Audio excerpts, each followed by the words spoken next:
Dulu saya mau menjadi bagian dari pemerintahan. Walaupun di awalnya saya menolak beberapa kali ya.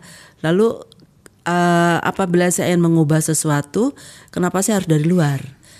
Apabila saya ditawari untuk masuk ke dalam dan untuk kebaikan Indonesia lah kira-kira gitu ya. Nah itu yang kemudian membuat saya akhirnya masuk. Walaupun banyak teman-teman saya mengatakan, wah kalian kamu mau menjadi pejabat pasti sudah akan berorientasi yang berbeda daripada seorang dosen. Karena pejabat dengan dosen itu adalah dua profesi yang tidak selalu bergandengan tangan kan gitu kan. Yeah.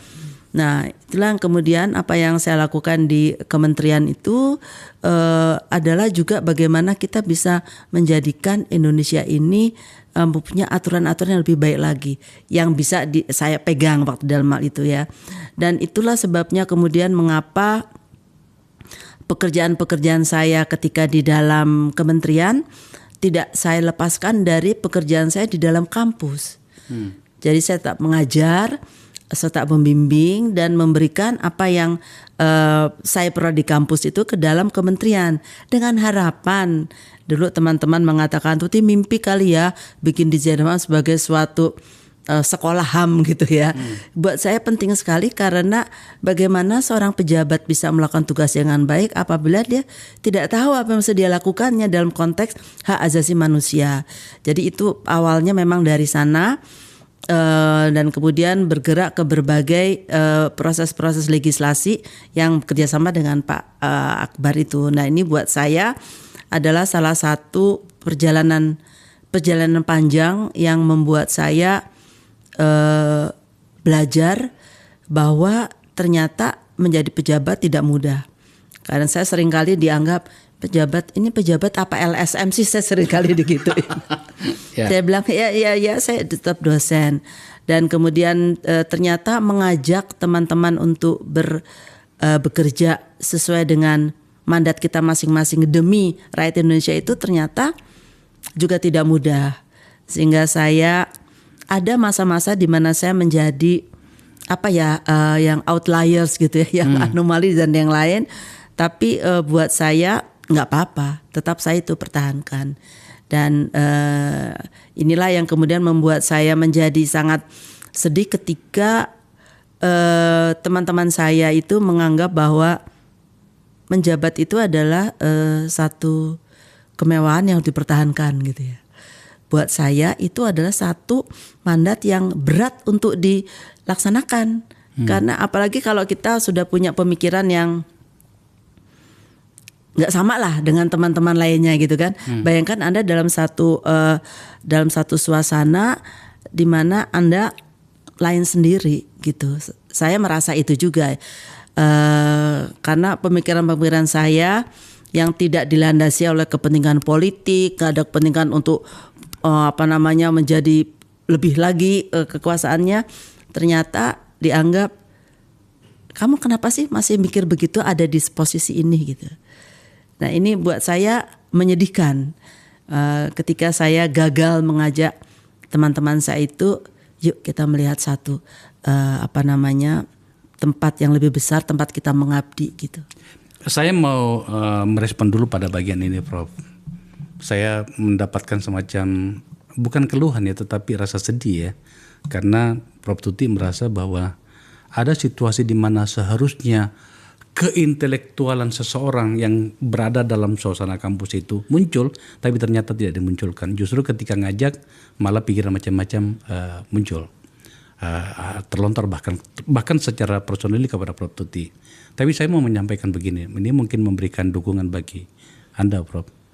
Kami di sini sudah dan sedang mengkritik keras wajah kaum intelektual kita, terkhusus sekali kaum akademisi kita yang ada di kampus. Harusnya mereka muncul hari ini. Beruntunglah kemudian ada orang seperti Anda, Prof. Ada Prof Sulis, ada Prof Kuncoro, dan beberapa orang lagi yang tampil. Bahwa kemudian itu mendapatkan resisten, bahkan pada tingkat pimpinan universitas, kami paham itu. Pada bagian ini yang saya mau sampaikan adalah kami di sini sangat keras. kepada penyikapan masyarakat kampus yang tampaknya, bahasa saya, setiap ada pemerintahan baru memasukkan dirinya dalam paket kekuasaan. Jadi menteri lah, jadi komisaris lah, atau jadi staf khusus lah. Ini yang menurut saya harus kita kanalisasi ya. Nah, maka kemudian ketika Prof. Tuti muncul seperti ini, ya sungguh-sungguh kita harus memberikan apresiasi soal itu. Apa tanggapan Prof. Tuti menyangkut itu? Buat saya menjadi bagian dari pemerintahan itu dia punya dua sisi yang berlawanan ya. Satu sisi kita diberi kesempatan untuk melakukan sesuatu yang baik, di sisi lain kita juga diberi kesempatan untuk melakukan sesuatu yang tidak baik dengan kekuasaan yang sangat besar itu. Dan saya melihat memang teman-teman kampus yang masuk ke dalam pemerintahan, maaf tadi saya mengatakan bahwa saya itu memang agak lain sendiri gitu ya kali ya. Karena buat saya masuk ke pemerintahan itu PR-nya banyak. Yang tadinya Anda cuma bicara tentang kelas-kelas di mana Anda mengajar, sekarang Anda bicara tentang kelompok masyarakat Indonesia yang harus Anda atur gini. Nah, itu adalah satu hal yang merupakan kewajiban yang tidak ringan.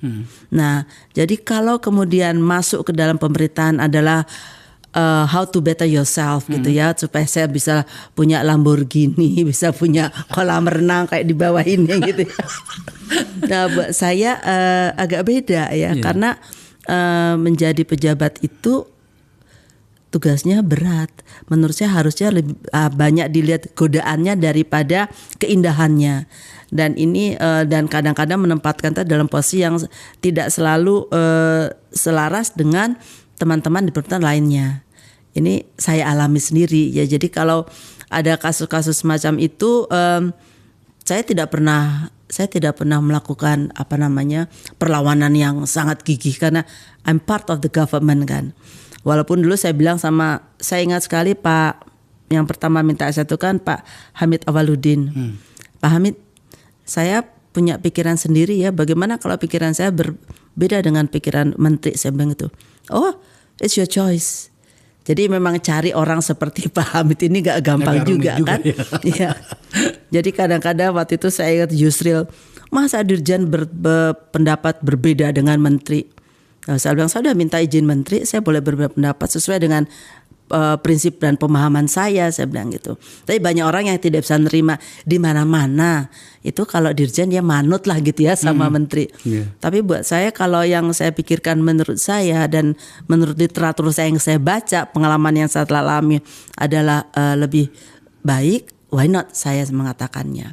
Daripada saya bersembunyi di balik selimut-selimut kekuasaan yang membuat saya merasa tidak nyaman nantinya. Jadi itu kenapa kemudian ketika masuk dalam pemerintahan seseorang akan ditantang untuk memilih